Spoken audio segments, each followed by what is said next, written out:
জিলহজ মাসের প্রথম 10 দিন সম্পর্কে যদি আল্লাহ পাক কোরআনে কথা বলেন, তাহলে এই দশকের ফজিলত গুরুত্ব কখনো কম হতে পারে না। অবশ্যই অবশ্যই অনেক বেশি। প্রিয় বন্ধুগণ আমার, কেমন বেশি? আল্লাহ পাক কি বলছেন এ ব্যাপারে? আল্লাহ পাক রব্বুল আলামিন কোন একটা জিনিসের গুরুত্ব বোঝানোর জন্য অন্যতমভাবে একটা আয়াত পড়েন। সেটা হচ্ছে কোন একটা বস্তু, সময় এর গুরুত্ব বোঝাতে অনেক সময় ওই সময় কিংবা বস্তুকে দিয়ে শপথ করেন। বুঝেন নাই? কি করেন? কসম করেন। কি করেন? যেমন আমরা যদি কসম করি, আমাদের দৃষ্টিতে যেটা সবচাইতে শ্রেষ্ঠ, উত্তম, যেটা সবচাইতে দামি, এটা নিয়ে আমরা শপথ করি। তো আমাদের দেখার মধ্যে সবচাইতে দামি এবং শ্রেষ্ঠ হচ্ছে কে? আল্লাহ। কে? এই জন্য আল্লাহ বলেছেন কসম করতে হলে শুধুমাত্র আমার নাম দিয়ে করতে হবে। বান্দার জন্য আল্লাহর ব্যতীত অন্য কোনো কিছু দিয়ে শপথ করা জায়েজ নেই। যেমন কেউ যদি বলে আমি কোরআন দিয়ে শপথ করছি, হবে না। কোরআন দিয়ে শপথ হয় না। শপথ হবে 3টা শব্দ, আল্লাহ, বিল্লাহ, তাল্লাহ। 3টা শব্দ দিয়ে শপথ হবে। এই ছাড়া অনেকে শপথ করেন অমুক মসজিদের কসম, না, হবে না। অমুক মাজারের কসম, না, হবে না। আমার 3 ফুটের কসম, বলে কিনা আমার 3 ফুটের কসম, এ জাতীয় শপথগুলো কখনো জায়েজ, বরঞ্চ এগুলো করার কারণে আপনি মুশরিক হয়ে যাবেন। কেন? আল্লাহ বলেছেন শপথ হবে শুধুমাত্র আমার নামে। আপনি যখন আল্লাহর নাম বাদ দিয়ে অন্য কিছুকে যখন শপথ করা শুরু করবেন, হয়ে গেছে আল্লাহর সাথে শিরিক স্থাপন, অংশীদার স্থাপন। পর্যায়ক্রমে আপনি হয়ে গেলেন একজন মুশরিক, নাউজুবিল্লাহ। প্রিয় ভাইয়েরা, কিন্তু আমরা শপথ করলে আল্লাহর নাম দিয়ে করব। আল্লাহ কার নাম দিয়ে শপথ করবে? আল্লাহর উপরেতে কেউ আছে? নাই। তা আল্লাহ কার নাম দিয়ে শপথ করবে? আল্লাহ, এটা আল্লাহর জন্যই কেবল জায়েজ। সেটা হচ্ছে আল্লাহ পৃথিবীর গুরুত্বপূর্ণ বৈশিষ্ট্যমণ্ডিত এই জাতীয় মূল্যবান সময়, তারপরে বস্তু, স্থান, এই জাতীয় বিষয় দিয়ে শপথ করেন। যেমন আল্লাহ পাক রব্বুল আলামিন পবিত্র কোরআনের সূরাতুত তিনের মধ্যে শপথ করেছেন, ওয়াত্তিন ওয়াজ্জাইতুনি ওয়া তুরি সিনিন। আল্লাহ পাক রব্বুল আলামিন তিনের শপথ করেছেন। তিন একটা ফলের নাম। কিসের নাম? খেয়েছেন আপনারা? খেয়েছেন? আচ্ছা, চেষ্টা করবেন। অনেক সুস্বাদু এবং উপকারী একটা ফলের নাম। ওয়াজ্জাইতুন, জাইতুনের শপথ করেছেন। জাইতুন থেকে তেল বানানো হয়। ওয়া তুরি সিনিন, এরপরে আবার আল্লাহ পাক বলেছেন ওয়াশ-শামসি ওয়া দুহাহা, সূর্যের শপথ করেছেন। সূর্য এমন একটা বস্তু যেটা না থাকলে পরে পৃথিবী কখনো আলো পেত। সূর্য না থাকলে কি চাঁদ দিয়ে আলো পাওয়া যাবে? চাঁদ সূর্য থেকেই আলো গ্রহণ করে। সুবহানাল্লাহ পড়েন। তাহলে বোঝা গেছে সূর্য পৃথিবীর জন্য উপকার একটা বস্তুর নাম। এরপরে ওয়াদ-দুহা, চিনেন তো? ওয়াদ-দুহা ওয়াল-লাইলি ইযা, দোহার শপথ করেছেন। তারপরে ওয়াল আসরি ইন্নাল ইনসানা লাফি খুসর, ওয়াল আসর, আসরের সময়ের শপথ করেছেন। এরপরে ওয়াস সামাই ওয়াত তারিক, কোরআনের মধ্যে সবগুলো আছে। এরপরে ওয়াল লাইলি ইযা ইয়াগশা। প্রিয় ভাইরা আমার, এক কথায় বুঝাচ্ছি, আল্লাহ পাক রব্বুল আলামিন পৃথিবীর মধ্যে সবচাইতে যেটি গুরুত্বপূর্ণ বস্তু আছে, মানুষের জন্য উপকারী বস্তু আছে, মানুষের জন্য গুরুত্বপূর্ণ সময় কিংবা স্থান আছে, এই সময় স্থান গুরুত্বপূর্ণ যেটি বহন করে ওটা দিয়েই আমার আল্লাহ পাক রব্বুল আলামিন শপথ করে মানুষকে বুঝান। সুবহানাল্লাহ পড়ে।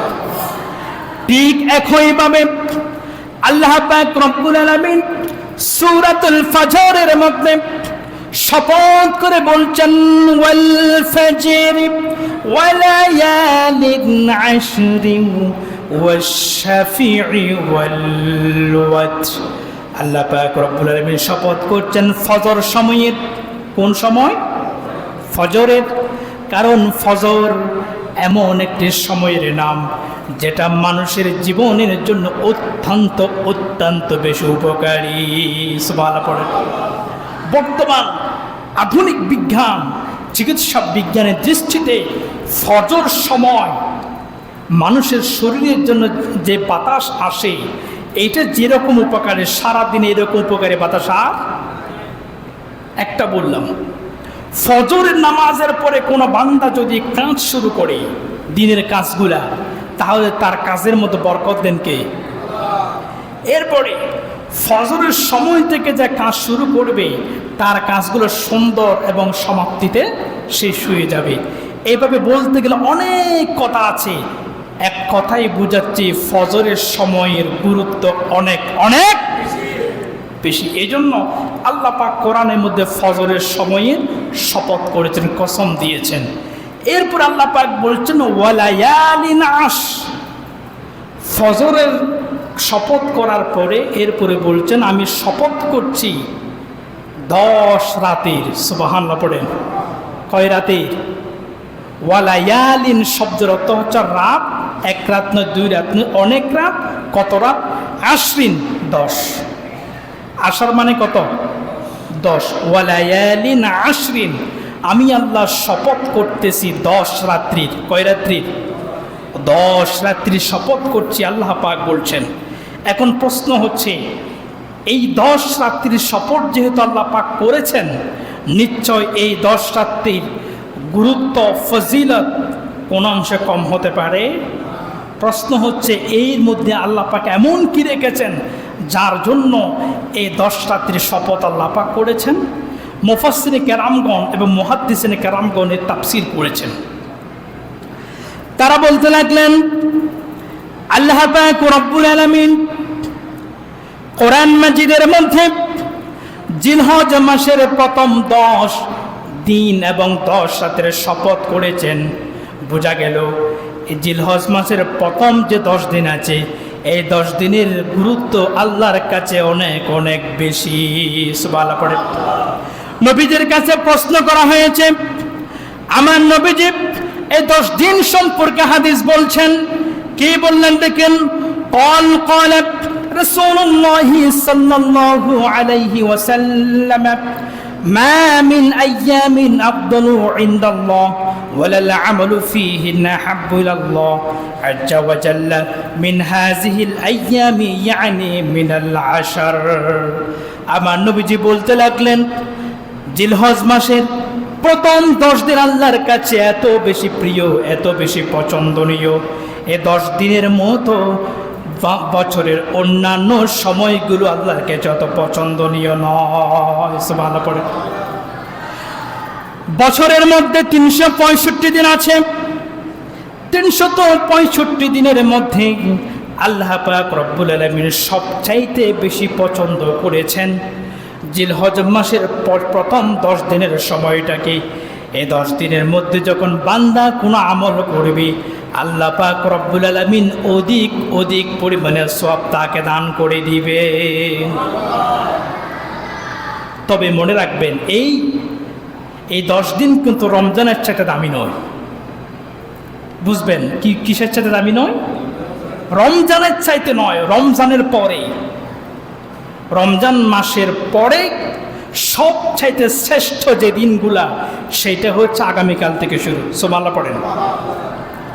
প্রশ্ন হচ্ছে, আল্লাহ পাক এই সময়টাকে এত বেশি কেন গুরুত্ব দিচ্ছেন? এটা সম্পর্কে বলতে গিয়ে বলা হচ্ছে, হজের মাস হচ্ছে কয়টি জানেন? 3টি। আল হাজ্জু আশহুর মালুমাত। হজের মাস কয়টি বলতে হবে? কয়টি? 3টি। 1 নাম্বার শাওয়াল, জিলকদ, জিলহজ। শাওয়াল বলেন, জিলকদ, শাওয়াল মাস চিনেন তো, ঈদ উল ফিতর যে মাসে হয়েছে ওইটা, জিলকদ যেটা আজকে লাস্ট তারিখ, জিলহজ আগামীকাল থেকে শুরু। তো প্রশ্ন এখানে বলা হচ্ছে যে 3 মাস হজের সময়, আর এই সময়টা শেষ হচ্ছে জিলহজের প্রথম 10 দিনে, এরপরে আর নাই 10 দিনের পরে। তাহলে শেষ সময়টা, ইবাদতের শেষ সময়টা দামি নাকি? কথা বলেন না, দামি কিনা? দামি। তো হজের মূল সময়টা শেষ হচ্ছে আগামীকাল থেকে, 1 নম্বর ফজিলত। 2 নম্বর, হজের মধ্যে মিনাতে অবস্থান করতে হয় 8 তারিখে। তা কোন মাসে পড়ে? জিলহজ মাসের 8 তারিখে, জিলহজ মাসের 8 তারিখে, জিলহজ মাসের 8 তারিখে মিনায় থাকতে হয়। আপনি জিলহজ মাসের 8 তারিখে মিনায় অবস্থান করলে যে ফজিলত পাবেন, বছরের অন্য কোনো সময় কিন্তু এই ফজিলত।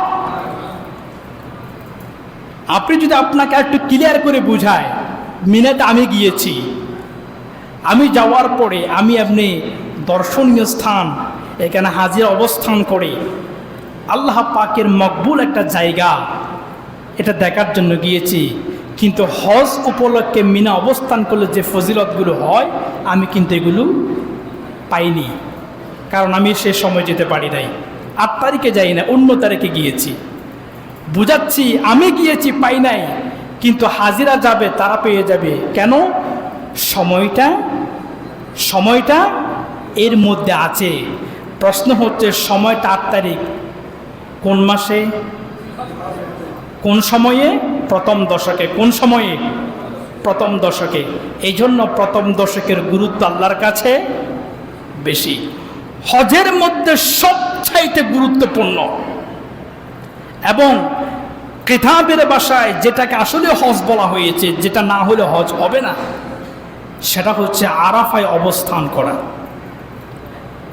সারা বছর মানুষেরা তাওয়াফ করছে, সারাটা বছর সাফা মারওয়ায় সাই করছে, কিন্তু আরাফাতে অবস্থান কেবল 9 তারিখেই হয়, ঠিক না? এবং এটার ফজিলত কি পরিমাণ! আল্লাহু আকবার। প্রিয় বন্ধুগণ আমার, এরপরে হজ্জে মাবরুরের মূল সময় হচ্ছে জিলহজ মাসের প্রথম 10। এরপরে জামারাই অর্থাৎ শয়তানকে পাথর নিক্ষেপ, এটা কোন মাসে? জিলহজ মাসে। এরপরে সব শেষ আরেকটা হচ্ছে জিলহজ মাসের 10 তারিখে সবচাইতে গুরুত্বপূর্ণ ইবাদত, যেটা বছরে অন্য কোনো সময় হয় না, কেবল ওই দিনেই হয়। সেটার নাম কি? কথা বলেন না, কি? এই যে এতগুলো কথা বললাম, মাঝখানে আছে মুজদালিফা।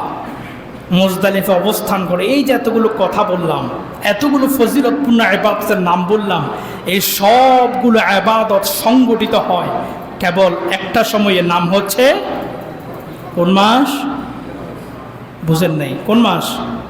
জিলহজ মাস। জিলহজ মাসে পুরো মাস নাকি প্রথম 10? তাহলে বোঝা গেল এতগুলো ইবাদত যে সময়ের মধ্যে সংগঠিত হয়, এই সময়ের দাম কোন অংশে কম হতে পারে? আর এই জন্য আল্লাহ পাক রব্বুল আলামিন বলছেন, এই সময়ের গুরুত্ব আমি আল্লাহর কাছে এই জন্য অনেক বেশি হয়েছে। সুবহানাল্লাহ। প্রিয় ভাইয়েরা আমার,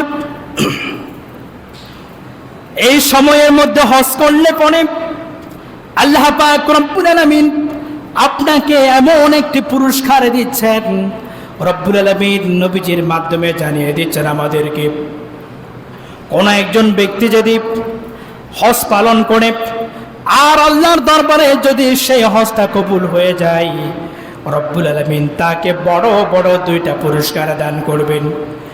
1 নম্বর পুরস্কার হচ্ছে মায়ের পেট থেকে জন্মগ্রহণ করার পরে ওই বান্দার আমলনামার মধ্যে যেমন কোনো প্রকার গুনাহ লেখা ছিল না, কোনো প্রকার আমলনামার মধ্যে কোনো প্রকার বদ আমল লেখা ছিল না, দোষ ছিল না, হজ পালন করার কারণে রব্বুল আলামিন মক্কা মদিনা থেকে ফেরত আসার সময় মায়ের পেট থেকে যেরকম মাসুম হয়ে এসেছিল, হজ করার কারণে বান্দাকে আল্লাহ পাক রব্বুল মাসুম করে দেশের মধ্যে ফেরত দিয়ে দেন। 1 নাম্বার পুরস্কার। 2 নাম্বার পুরস্কার হলো আল্লাহ পাক রব্বুল আলামিন যদি আপনার হজকে কবুল করে দেন, আর ওই হজকে বলা হয় হজ্জে মাবরুর। হজ্জে মাবরুরের পুরস্কার হলো অন্য কিছু নয়, ডাইরেক্ট জান্নাত। সুবহানাল্লাহ। এই জন্য এই সবগুলো ইবাদত সংগঠিত হয় জিলহজ মাসের প্রথম 10 দিনের মধ্যে। এই জন্য আমার আল্লাহ বলেছেন ওয়াল ফাজরি ওয়া লায়ালিন আশরি, আমি ফজরের সময় শপথ করছি এবং শপথ করছি জিলহজ মাসের সেই গুরুত্বপূর্ণ 10 রাতের। সুবহানাল্লাহ। আমার নবীজি বলেছেন তোমরা যদি জিলহজ মাসের প্রথম 10 দিন পেয়ে যাও তাহলে অবহেলা করতে যাবে, কোন অবস্থায় অবহেলা করবে না, কারণ জীবনের পুরো বছরের মধ্যে সকল সময় তুমি পাবে, কিন্তু জিলহজ মাসের প্রথম 10 দিন কেবল বছরে কয়বার আসে? এদিকে মনে হয় বেশি আসে। আপনারা কয়বার পান? জিলহজ মাস কি প্রত্যেক মাসে আসে? কথা বলেন না, তা বলতেছেন না কেন? বলতে হবে। জিলহজ মাসের প্রথম 10 দিন আসে বছরে কয়বার? একবার। সুতরাং এটাকে অবহেলা করতে নিষেধ করেছেন কে? নবীজি মুহাম্মদ রাসূলুল্লাহ। আমার নবীজি বলতে লাগলেন জিলহজ মাসের প্রথম 10 দিন উম্মত তুমি যদি পেয়ে যাও তাহলে পরে তোমার জন্য আমি আদেশ করছি ফাকসিরু ফীহি মিনাত তাহলিল। আমার নবীজি বলতে লাগলেন জিলহজ মাসের প্রথম 10 দিন যদি তুমি পাও তাহলে পরে বেশি বেশি পরিমাণে তুমি তাসবিহ তাহলিল পাঠ করো। সুবহানাল্লাহ। এরপরে বলেছে ওয়া তাকবীর, এবং বেশি পরিমাণে তাকবীর দাও। ওয়া যিকরুল্লাহ, এবং আল্লাহর জিকির করো। ওয়া ইন্না সিয়ামু ইয়াউমিন মিনহা ইয়াদুলু বিসিয়ামি সানাতিন ওয়াল আমালু ফীহিন্না ইউদাআফু 700 দাফিন। আমার নবীজি বলতে লাগলেন প্রথম কথা হচ্ছে জিলহজ মাস যদি আপনি পেয়ে যান এবং প্রথম 10 দিন যদি পেয়ে যান তাহলে পরে 1 নাম্বার দায়িত্ব হলো এই সময়টুকুর মধ্যে আপনাকে অবশ্যই অবশ্যই বেশি বেশি পরিমাণে তাসবিহ তাহলিল পড়তে হবে। 2 নাম্বার দায়িত্ব হলো ওয়া যিকরুল্লাহ, বেশি পরিমাণে আল্লাহর জিকির করবেন। ওয়া ইন্না সিয়ামি, এবং যদি সময় পেয়ে যান তাহলে চেষ্টা করবেন এই 10 দিনের মধ্যে লাগাতার কমপক্ষে 9টি রোজা পালন করার জন্য। সুবহানাল্লাহ পড়ে। এই রোজাগুলো কেন পালন করবেন? এই রোজা যদি আপনি পালন করতে পারেন আল্লাহ পাক রব্বুল আলামিন আপনার রোজাগুলো হিসাব করার সময় একটা দিন হিসাব করবেন না। আমার নবীজি বলতে লাগলেন ইয়াউমুন মিনহা ইয়াদিলু বিসিয়ামি সানা, আপনি রোজা রাখবেন একটা, আর আমার আল্লাহ পাক হিসাব করার সময় হিসাব করবেন 1-এর পরিবর্তে 1 বছর। বুঝেন নাই? আপনি রোজা রাখবেন কয়টা? আল্লাহ হিসাব করবেন 1 বছর। তাহলে আপনি যদি জিলহজ মাসের 9টা রোজা পালন করেন আল্লাহ হিসাবে কয়টা? আপনি রোজা রেখেছেন 9টি, আল্লাহ হিসাব করবেন কয় বছর? 9 বছর। এই ফজিলত কিন্তু আমরা ছাড়া আমাদের পূর্বে কেউ পাইনি। বুঝেন নাই? আমরা বলতে কারা? ট্যাক্সকর কারা? উম্মতে মুহাম্মদী ছাড়া আমাদের পূর্বে অনেক নবী ছিল না, উম্মত ছিল না, এরা কিন্তু এই ফজিলত কারা পেয়েছে? কথা কয় না। কারা পেয়েছেন? আমরা পেয়েছে। কার জন্য? মুহাম্মদ রাসূলুল্লাহ আমার নবীজির জন্য আমরা পেয়েছি। এই জন্য নবীজি বলেছেন সময়টাকে হাতছাড়া করা যাবে। তাহলে কি এবার কি আমরা আঁকড়ে ধরবো না ছেড়ে দেব? কথা বলেন, ধরবো না ছেড়ে দেব? ধরবো। প্রিয় ভাইরা আমার, নবীজি অন্যত্র হাদিসের মধ্যে এই সময়ের ইবাদত সম্পর্কে বলেছেন, قال رسول الله صلى الله عليه وسلم ما من أيام أحب إلى الله أن يتعبد له فيها من 10 ذي الحجة يعدل صيام كل يوم منها بصيام سنة وقيام كل ليلة منها بقيام ليلة القدر। আমার নবীজি বলতে লাগলেন, যেই ব্যক্তি নাকি জিলহজ মাসের প্রথম 10 দিনের ভিতরে রোজা পালন করবে, আল্লাহ পাক রব্বুল আলামিন প্রত্যেকটা রোজার বিনিময়ে পুরো 1 বছরের সব আমল নামার মধ্যে লিখে দিবে।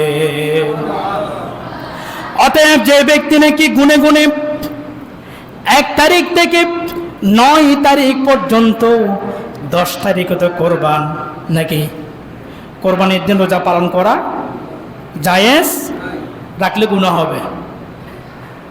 কোরবানির দিন রোজা রাখলে কি হবে? গুনাহ হবে। কোরবানির দিনের পরের 3 দিন পর্যন্ত, টোটাল কয় দিন? কথা বলতে হবে, কয় দিন? 4 দিন, টোটাল 4 দিন, এবং ঈদ উল ফিতরের 1 দিন, মোট 5 দিন। বছরে 5 দিন রোজা রাখা হারাম। অতএব জিলহজ মাসের দশক বলতে 10 তারিখ নয়, 10 তারিখের আগে 9 তারিখ পর্যন্ত, 9 তারিখ পর্যন্ত যে ব্যক্তি একাধারে রোজা পালন করবে, প্রত্যেক রোজার বিনিময়ে আল্লাহ পাক রব্বুল আলামিন 1 বছর করে টোটাল 9 বছরের সওয়াব দান করবেন। এরপরে আমার নবীজি বলতে লাগলেন, এই দশকের মধ্যে যে রাতগুলো রয়েছে, এই রাতকে গুরুত্ব দিয়ে যে বান্দারা ইবাদত করবে, কোন বান্দা যদি জিলহজ মাসে প্রত্যেকটি রাতের মধ্যে ইবাদত করতে পারে, আল্লাহ পাক রব্বুল আলামিন প্রত্যেক রাতের বিনিময়ে লাইলাতুল কদরের সমান পরিমাণ সওয়াব দান করে দিবে। কিসের সওয়াব? লাইলাতুল কদরের সওয়াব। তাহলে এই যে এত গুরুত্বপূর্ণ সময় আমরা কাল থেকে পেতে যাচ্ছি, রোজা রাখলে 1 বছর করে পাবো, আর রাতে ইবাদত করলে পরে লাইলাতুল কদর পাবো। আমরা সারা বছর অপেক্ষা করি যে কোন লাইলাতুল কদর কোন দিন আসতেছে, আমরা অপেক্ষায় থাকি কিনা? কথা বলে না, তাকি না? কিসের জন্য? শুধুমাত্র সওয়াব পাবো, আল্লাহর কাছে মাপ চেয়ে নিব, এই জন্য আমরা বছর পর বছর অপেক্ষা করতে থাকি। কিন্তু এই রকম কিছু ফজিলত আল্লাহ পাক বছরের অন্য সময়ে গোপনে আমাদেরকে দিয়ে দিচ্ছেন, আমরা কিন্তু এ সম্পর্কে সম্পূর্ণ বেমালুম, জানি না। এজন্য আমার নবীজি বলেছেন, কখনো এই সময়টুকুন হাতছাড়া করা যাবে না। নবীজিকে হাতছাড়া করতেন? বলেন না, করতেন। নবীজির স্ত্রী হযরত হাফসা রাদিয়াল্লাহু তাআলা আনহা বলতে লাগলেন, ক্বালাত আরবাউ লাম ইয়াকুন ইয়াদউহুন্না নবী সাল্লাল্লাহু আলাইহি ওয়াসাল্লাম, নবীজি জীবনে 4টি আমল, কয়টা? 4টি আমল কখনো ছাড়েন নাই, গুরুত্ব দিয়ে করতেন, অত্যধিক বেশি গুরুত্ব দিয়ে সফর থাকলেও করতেন। এগুলা কি কি? সিয়াম ইয়াউম আশুরা, আশুরার রোজা। 2 নাম্বার ওয়াল আশরি, অর্থাৎ জিলহজ মাসের প্রথম দশকের যে ইবাদত এবং রোজা, এগুলো যত কষ্ট হোক নবীজি ছাড়তেন, বুঝাইতে পারে না, ছাড়তেন না। ওয়া সালাসাতু আইয়ামিন মিন কুল্লি শাহরিন, এবং প্রত্যেক মাসে 13, 14, 15 আইয়ামুল বীজের রোজা। এরপর ওয়ারাকাতানি ক্বাবলাল ফজর, এবং ফজরের নামাজের পূর্বে সুন্নত কয় রাকাত? এই 2 রাকাত সুন্নাত নবীজি ছাড়তেন না। এই জন্য হানাফি মাযহাবের মত অনুসারে যদি কোনো কারণে আপনার নামাজ কাজা হয়ে যায়, সুন্নত কাজা করার নিয়ম নাই, তবে ফজরটা, বুঝাইতে পারেন, তবে ফজরটা করতে হবে। বুঝতে পেরেছেন? এবার আসেন, তাহলে এই 10 দিনের মধ্যে আমাদেরকে বেশি পরিমাণ আমল করতে হবে। রাজি আছেন ইনশাল্লাহ? 3 জন রাজি আছেন, বাকি কেউ রাজি নেই। রাজি আছেন ইনশাল্লাহ? ইনশাল্লাহ। আল্লাহ পাক রব্বুল আলামিন আমাদের সকলকে এই আমলগুলো করার জন্য তৌফিক দান করুন, সকলে বলে আমিন। এরপর আসেন, এই মাসের মধ্যে বিশেষ আরেকটি আমল আছে। এই আমলটা শুধুমাত্র এই 10 দিনের জন্য নির্ধারিত। এই 10 দিনের আগেও নাই, পরেও নাই। সেটা কি? নবীজির কাছে প্রশ্ন করি। আমার নবীজি বলেছেন, قالت قال رسول الله صلى الله عليه وسلم إذا دخل العشر وأراد بعضكم أن يزحي فلا يمس من شعر وبشره شيئا وفي رواية لمسلم فلا يأخذن شعرا ولا يقلبن زفرا। আমার নবীজি বলেছেন, যখন নাকি জিলহজ মাসের 10 দিন সময় তুমি পেয়ে যাবে, অত প্রবেশ যখন করবে, জিলহজ মাসের প্রথম 10 দিন যখন প্রবেশ করবে, তার মানে কয় তারিখ বুঝেন নাই? আমি হাদিসের ডাইরেক্ট অনুবাদ করছি, এই জন্য একটু কঠিন মনে হচ্ছে। আবার বলছি, ওয়াল আশরি, অর্থাৎ জিলহজ মাসের প্রথম 10 দিন যখন প্রবেশ করবে, তার মানে কয় তারিখের কথা? 1 তারিখ। 1 দিয়েই তো প্রবেশ নাকি? 1 দিয়েই প্রবেশ। নবীজি বলেছেন, 1 তারিখ যখন তুমি পাবে, 1 থেকে 10 তারিখ পর্যন্ত এই সময়টাতে তুমি নিয়ত করবা, সামর্থ্যবান হলে পড়ে, যে আমি ইনশাল্লাহ 10 তারিখের একদিন ওই দিন আমি কোরবান করব। জোর করে সুবহানাল্লাহ। সামর্থ্য থাকলে নিয়ত করতে হবে কি আমি কোরবান করব। আর সাথে সাথে আর একটা আমল করবা, সেটা কি? নবীজি বলেছেন, তোমার শরীরের মধ্যে নখ আছে, লোম আছে, দাড়ি চুল ইত্যাদি যা আছে, এই 10 দিনের জন্য আর কাটবে, কাটা বন্ধ করে দিবে। কয় দিনের জন্য? 10 দিনের জন্য। মনে রাখবেন, কেবল চোখ, চুল, দাড়ি, গোঁফ, নখ ইত্যাদি পশম যেগুলো আছে, বছরের অন্য কোনো সময় না কাটলে কোনো ফজিলত নাই, বরঞ্চ গুনাহ আছে। বুঝাইতে পারি নাই? না কাটলে কোনো ফজিলত, কাটলে ফজিলত। কিন্তু জিলহজ মাসের প্রথম 10-এ কাটলে ফজিলত নাই, উল্টা না কাটলে, কথা কয় না, না কাটলে ফজিলত। এটা বছরের অন্য কোনো সময় আসে কেন? কারণটা আসেন, আমরা যারা কেন হজ করেছি কিংবা উমরা করেছি, হাজি সাহেব তো সামনেই আছে, প্রশ্ন করি, এহরাম বাঁধার পর থেকে মাথা মুন্ডানোর আগ পর্যন্ত শরীরের কোনো লোম কিংবা নখ কাটা যাবে? যাবে না। যদি কাটেন দম দিতে হবে। কাটলে কি দিতে হবে? দম দিতে হবে। দম মানে মিনিমাম একটা ছাগল আল্লাহ রাস্তায় দান করতে হবে। তাহলে বোঝা যাচ্ছে, কোনো ব্যক্তি যদি এহরাম পরে, এহরামের পর আর কোনো শরীরে নখ, চুল, দাড়ি কাটা যাবে না। বর্তমানে যারা হজ করতে মক্কায় অবস্থান করছেন, যারা ইনারা বর্তমানে এহরাম যারা পড়ে ফেলেছেন, এনারা কেউ কিন্তু চুল দাড়ি আর কাটতেছে কি? কথা বুঝতেছেন না আমার? কাটতেছে। চোখ, চুল, দাড়ি, নখ ইত্যাদি না কাটে 10 দিন পর্যন্ত, এগুলো বড় বড় হয়ে যাবে না? কথা কয় না? বড় বড় হয়ে যাবে না?